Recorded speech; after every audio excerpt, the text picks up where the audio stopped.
Bon allez, salut à tous, c'est Sunijin, donc je ne suis pas tout seul, je suis avec Anissi. Elle dit bonjour Anissi. Salut. Anissi elle est pas polie, elle dit pas bonjour. Salut à tous, donc bien sûr on va parler du match entre la France et le Honduras.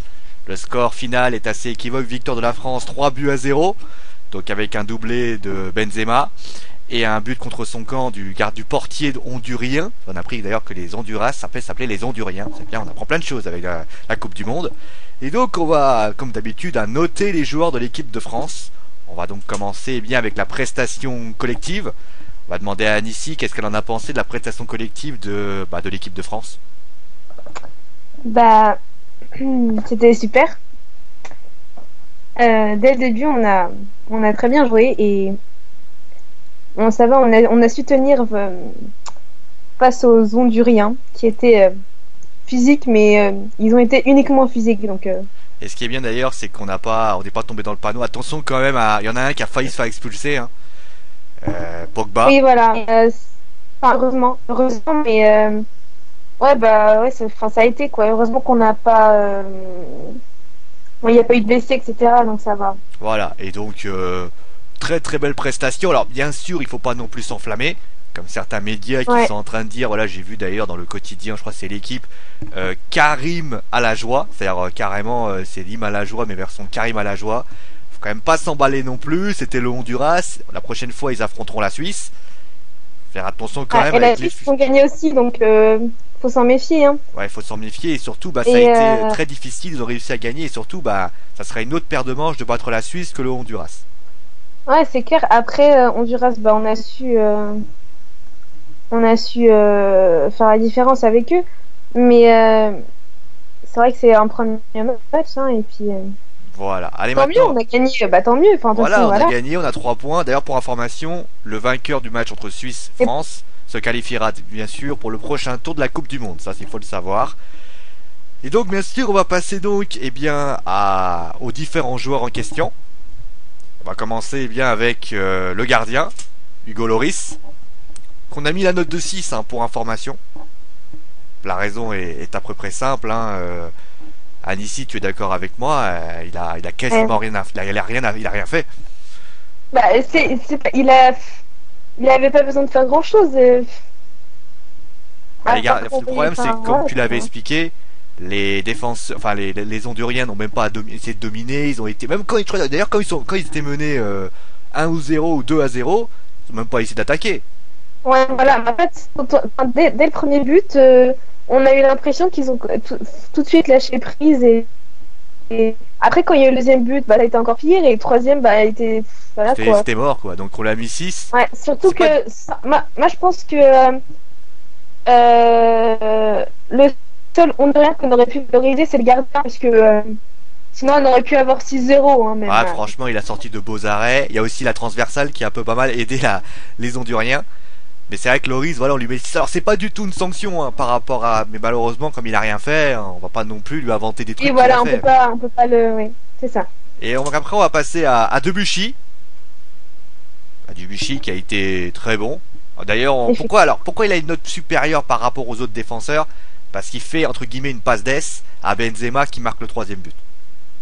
Faut dire ça. Ah, mais ça a été aussi il faisait beaucoup de centres et c'était bien, quoi. C'était. Voilà, il faisait des centres défensivement. De toute façon, il n'y a rien à faire. Oui, voilà. Il a pas été transparent, donc. Voilà, il a été très présent, Debuchy, donc 7 sur 10. Pour moi, ça a été très intéressant. Ensuite, Varane, pareil que pour Lloris, hein, 6 sur 10. C'est le même constat, c'est-à-dire qu'il n'a pas du tout fait.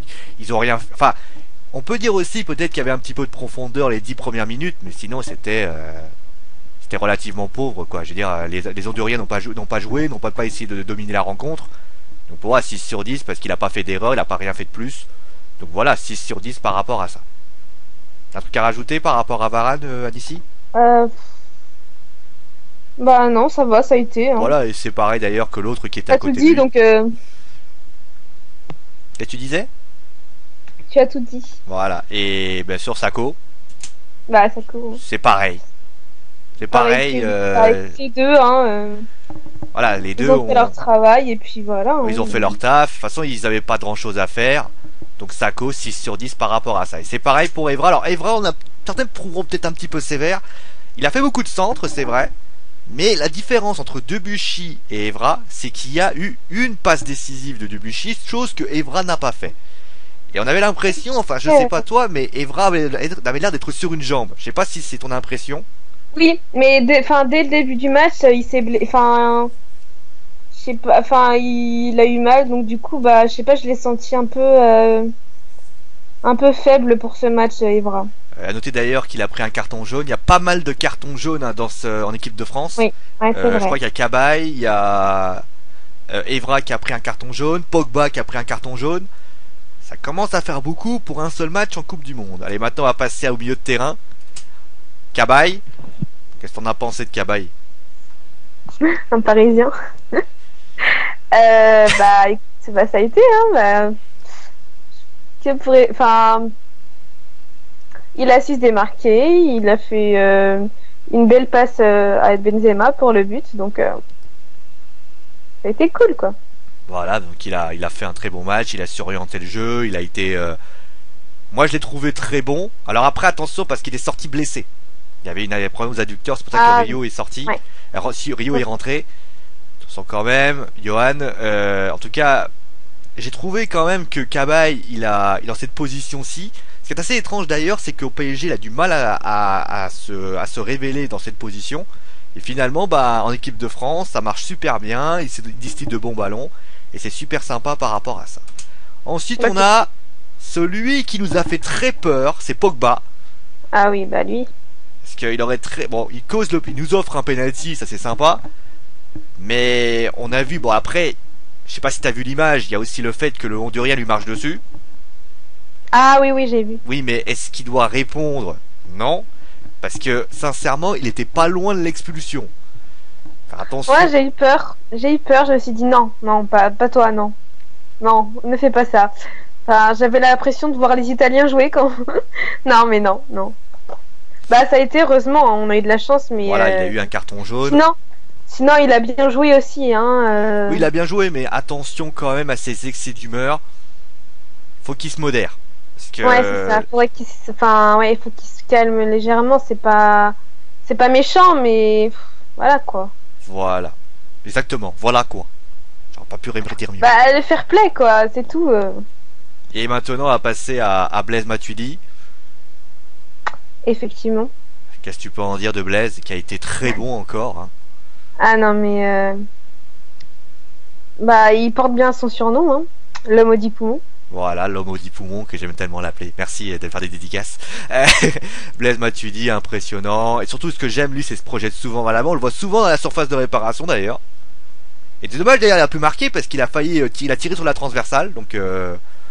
vraiment très sympa, et honnêtement, voilà un petit peu le joueur qui incarne vraiment le renouveau français. Et franchement, bah, le milieu de terrain parisien a été... enfin, parisien, c'est l'absus révélateur. Le milieu de terrain français a été très très bon sur ce match-là. Ensuite, on a... Eh bien... Mathieu Valbuena, ton ami. Tu me demandes à moi. Ouais, qu'est-ce que t'en as pensé de Mathieu Valbuena? Bien sûr, Mathieu Valbuena qui a été bon. Ouais, ça va, il a bien joué. Pour rester neutre, il a très bien joué. Je vous laisse deviner bien sûr de quelle équipe est supportrice du Annecy, bien évidemment. Bah écoute, voilà quoi, mais... Et supportrice bien sûr de l'En Avant Guingamp. C'est celui que j'aime le moins dans l'équipe de France, mais bon. Il a bien joué, il a fait de belles passes, et à chaque fois ses centres ont amené quelque chose à l'équipe, donc ça va, ça a été. Ses accélérations cool. Aussi, il a été très... D'ailleurs, quand les Honduriens ont essayé de jouer physique, il a été l'un des rares à s'en sortir, avec pas mal de remises à Griezmann. La super passe, ouais, c'est ça. À Griezmann. Et puis, bah, de toute manière, bah, il fait partie d'un des... Contrairement à certains autres qui sont pas là. À Sakho ou Varane, tu vois, il a... Enfin, je sais pas. C'est quelqu'un qui a été important pendant ce match. Voilà, enfin, Sakho Varane, c'est parce qu'il n'y a pas eu grand chose, mais Valbuena, voilà, il a été dans le système offensif, il a essayé de faire des centres, voilà, il a essayé d'être là. Il a su avoir sa place pour le jeu, quoi. C'est peut-être aussi ce qu'on pourra dire sur Varane et Sakho, ils sont, alors que les Honduriens étaient pas assez hauts, moi j'ai ce qui m'a un peu gêné aussi, je sais pas toi. J'ai trouvé que ils allaient pas assez en avant, ils essayaient pas, on va dire, de prendre plus de risques. Quand tu as une équipe en face de toi qui joue pas, à la limite, essaye un petit peu d'être plus près du milieu de terrain, de faire un pressing, d'empêcher les joueurs de bien relancer. La relance n'a pas été bonne, donc c'est peut-être un peu la raison pour laquelle aussi il y a un 6 sur 10 qui est par rapport à ça. Ouais, bah ça, faudra peut-être faire attention pour le prochain match. Hein. Parce que c'est vrai que la charnière n'a pas... Si, Voilà, c'est ça. parce que si ils font comme ça pour le prochain match, ce sera pas les Honduriens face à nous. Hein, donc, faudra peut-être faire attention à ça pour être encore plus efficace. Après, on passe bien sûr à celui qui a été l'homme du match, on peut le dire, Karim Benzema. Karim qui a été doublé, le troisième but d'ailleurs, enfin le deuxième but il est pour lui, même si on le donne pour le gardien. Karim qui a été très bon. Bah, d'ailleurs que j'avais pas compris d'ailleurs. Ah oui, d'ailleurs, pour information, alors pas mal de personnes ont été, notamment les Honduriens, qui ont commencé à crier au scandale sur le fait qu'il y avait ce but qui était accordé et pas accordé.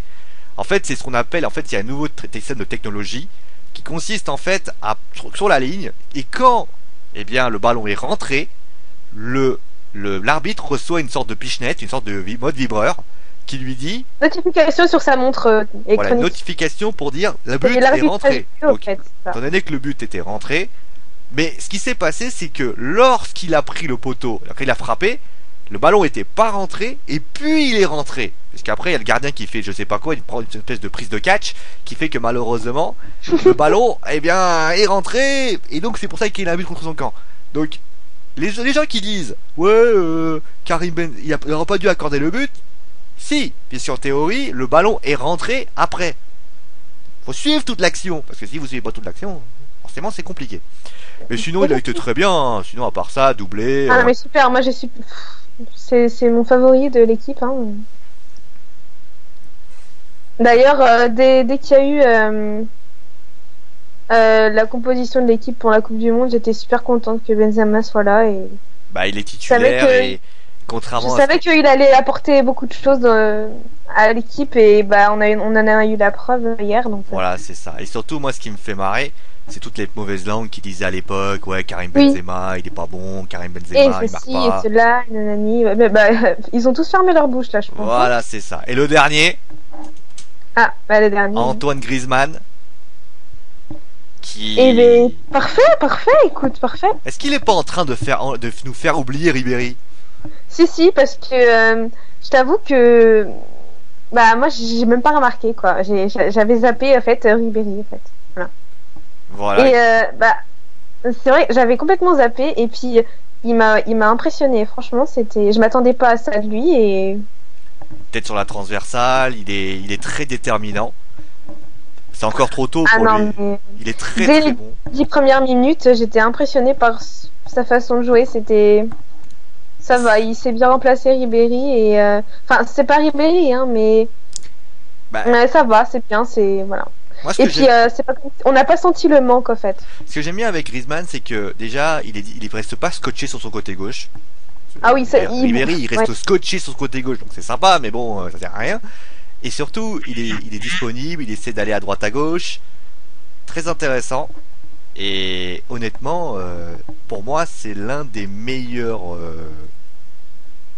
On a mis 8 parce que vraiment, c'est de très très bonne allure. Alors bien sûr, certains nous diront encore que c'est les Honduriens, mais ça reste quand même une équipe très sympathique par rapport à ça. Donc voilà, on a fini. On fera pas les Honduriens parce que sinon, il reste d'avoir des 1 et des 2 qui vont apparaître. Mais on va dire, comme tu l'as dit, Anissi, à part le gardien qui a été plutôt bon, les autres. Bah, et ils étaient tout le temps derrière, ils bougeaient pas. C'est limite.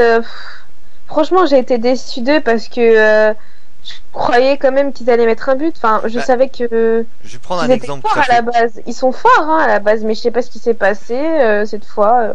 Je vais prendre un exemple tout à fait concret. On a eu, vous avez pu le voir sur le site, un match entre la Côte d'Ivoire et le Japon. Je dis pas que les Japonais sont plus forts ou moins forts que les Honduriens, mais les Japonais ont essayé. Ah, les Japonais ont très bien joué. Ils ont essayé. Enfin, franchement, ils ont super bien assuré, même s'ils ont perdu.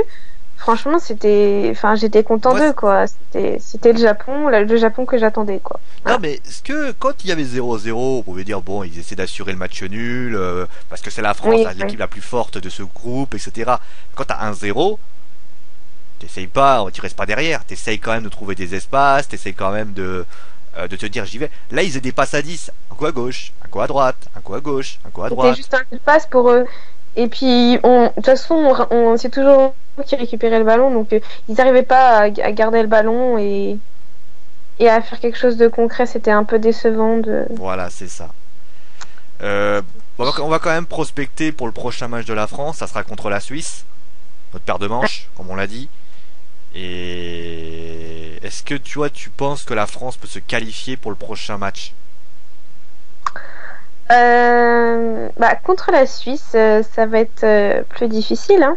Hmm, c'est clair. Après, j'y crois parce que la dernière prestation, elle est assez exceptionnelle, hein, mais après, c'est vrai que contre la Suisse, ça va être plus compliqué et Qui, ne, on verra bien. qui, Écoute, qui ont gagné, mais pas avec la manière. Donc peut-être que ça peut ouais, changer. c'est vrai qu'ils ont eu un peu de difficulté à gagner la Suisse, mais c'est pas pour autant que qu'il faut se dire tout de suite, ouais, on va les battre et voilà quoi. Et on va Faut comment pas s'estimer, donc moi, je sais pas, on verra bien. Et on va quand même faire un petit bilan du début de cette Coupe du Monde. Parce que c'est vrai Ah ouais, que il y a des choses qui se passent, hein, quand même. On a commencé bien sûr. effectivement. On va commencer déjà avec la première chose qui s'est passée, c'est-à-dire l'erreur d'arbitrage de notre cher ami japonais, qui a d'ailleurs entraîné petit, parce qu'il y a eu des erreurs d'arbitrage quasiment partout. On peut citer par exemple l'Espagne. Partout, Alors, partout. on parlera de Euh, l'Espagne après sur le système, mais on a vu ce qui s'est passé avec l'erreur du japonais. Il y a eu l'erreur avec l'espagnol, je crois, avec le penalty sur Costa. Euh, oui, oui, c'est ça. Oui, Qu'est-ce oui, qu'on peut oui. dire sur l'arbitrage aujourd'hui? Eh ben, sincèrement, je te dirais que euh, ça me fait peur. Parce que s'il y a tout le temps des erreurs d'arbitrage comme ça, si elles deviennent importantes, après, au fur et à mesure, la compétition, et ben, Elle est tronquée. ouais, voilà, quoi, c'est ça, faudrait peut-être qu'ils fassent attention parce que sinon après ça peut être décevant et puis ça peut troubler aussi les joueurs quand ils jouent. Enfin, Ouais, c'est c'est ça. Et j'ai parlé de l'Espagne. compliqué et puis nous après on est déçus, forcément on n'a pas envie de regarder. Après, je sais pas, on va se dire ouais bah ça sert à rien parce que l'arbitre il fait pas bien son travail donc Ouais, c'est clair. Et faudrait, enfin, ce qu'il faudrait mettre l'arbitrage vidéo aussi pour pas que les buts mais bah ça aussi, ça a été une aussi. polémique. Donc pour te dire, il y a tellement eu de polémique au bout d'un moment, les gens commençaient plus à avoir confiance. Donc à un moment donné, quand on commence à plus avoir confiance en celui qui doit gérer le match, ça devient quelque peu inquiétant. Oui, c'est ça, c'est inquiétant. Après, bah, on verra déjà l'arbitre de ce soir. Mais parce que Pour, on vous l'annonce, hein, il y aura bien sûr un match of the days entre notre cher ami allemand et les Portugais. ouais, les Deutsch et les Portugais. Voilà. Donc on espère que ça n'aura pas de controverse encore. J'en ai Ah, parlé, et- j'en ai parlé un petit peu. C'est le choc de cette Coupe du Monde, cette défaite, cette énorme défaite de l'Espagne, 5 buts ah, à 1. très déçu, hein, j'étais dégoûtée. Comment tu peux expliquer ce qui s'est passé? J'ai toujours pas trouvé d'explication en fait. Bah, c'est comme tout le monde. Je sais pas, j'ai du mal à y croire encore, c'est pas possible. Et après, on se dit, regarde, en 2010, ils avaient perdu leur premier match, pourtant, c'était pas autant, ils n'avaient pas pris autant de buts, mais on a été champion du monde, donc j'y crois encore à l'Espagne. Écoute, moi, c'est un de D'accord. mes Et d'ailleurs, favoris ça, de les autres, bon, l'équipe. la France, on est plutôt bien sorti, mais on va quand même dire que la Suisse a pas bien se débrouillé, l'Uruguay a perdu. Par contre, l'Uruguay, j'étais On déçue. a l'Argentine qui a galéré hier soir pour réussir à gagner. Le Brésil, sans la faute de Fred, aurait sans doute fait match nul. Ouais, Les cadors du champion, les cadors qui doivent être là ne sont pas là pour l'instant. ouais c'est limite le monde à l'envers, quoi. Je comprends pas ce début de. Après, il y a le Brésil, bien sûr, bah, le Brésil, voilà, quoi. Bah, Je le pense que Brésil, ils ont pas été loin c'est de le seul. perdre, hein. Ouais, mais enfin, je pense que pour l'instant, euh, moi j'ai un pays qui me fait assez peur pour la suite de la compétition et je pense que c'est les Pays-Bas. Peur dans le sens par rapport à ce qu'ils ont fait. Ouais. On verra ça, bien sûr, mais il faut qu'ils arrivent à rééditer ce qu'ils ont Ah, fait. mais moi j'ai un espèce de mauvais pressentiment, je sais pas, mais voilà, c'est mon petit instinct. Son instinct, Après, l'intuition féminine. ouais, voilà, c'est ça. Et je Et précise, puis, voilà. bah, Donc, écoute, j'y crois encore pour les Bleus, hein, on verra bien. voilà. Et de toute façon, on vous fera à chaque fois une petite vidéo sur la prestation des joueurs français. Si ça a été bon, si ça n'a pas été bon, on n'hésitera pas, bien sûr, à vous donner leur avis. Je précise que tout de suite, bah, dans quelques heures, là, on aura le match entre l'Allemagne et le Portugal. 2 heures, dans 2 heures pile. Dans 2 heures pile. Et pour information, eh bien, n'oubliez pas que ce soir, et oui, John Cena fait face à Kofi Kingston dans la Coupe du Monde. Et c'est pas donné à tout le monde, ça. Bon, allez, on va s'arrêter là pour. Je crois qu'on a tout dit, hein. Oui, Donc, on ça va va. se retrouver pour. Bonne chance aux Allemands pour. Voilà, bonne chance aux Allemands. Vous avez deviné que, bien sûr, Anissi est fan des Allemands. Donc, on va se retrouver, bien sûr, pour vendredi, pour le match entre la Suisse et la France, pour le même principe. Et comme je dis toujours, c'est mon dernier mot, parce que je l'ai dit. Allez, ciao tout le monde. Dis au revoir, Anissi. Au revoir. Eh bien, elle dit pas bonjour, elle dit pas au revoir. Oh là là, moi je suis pas polie, moi. C'est les Bleus, C'est c'est une tout. racaille, c'est une racaille. Bon, allez, ciao tout le monde. Ah ouais.